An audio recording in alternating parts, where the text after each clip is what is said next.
First of all, we're Mike and Patti Robbins from Jackson, Mississippi, and 8 years ago, our son David, our youngest child, came home and from college as a junior and informed us that he was considering very seriously going on staff with Campus Crusade for Christ. And in trying to respond to that, I'll have to say, I think you'll agree, babe.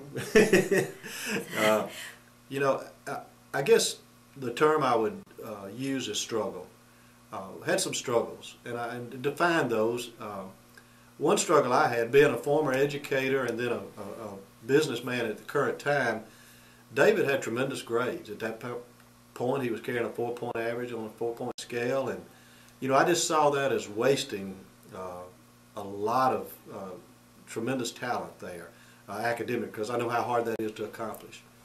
Secondly, I guess I saw that he had tremendous organizational skills, had some natural leadership ability, interpersonal skills, and again, in the business world, I know how important those things are and what they can mean to a family and to a business organization. And again, I just saw that they were not being used. And then I struggled that I was struggling, and struggled that I saw that my spouse was struggling.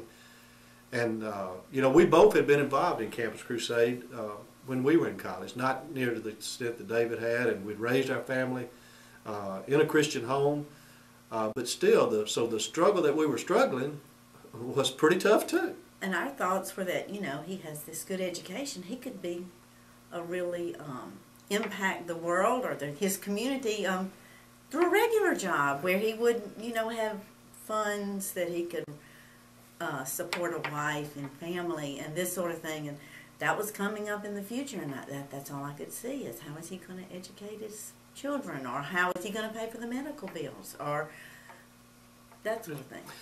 If I could go on too, I'd say Patti mentioned something very important that really hit us hard, and that was the support raising. You know, we saw it, just be honest, as begging for your existence. Not begging for the Lord, but, you know, begging for your existence. I guess in trying to be hard and cruel and look at it, that's probably what we personally saw some of there, and had to come to grips with that, and had to pray through that. And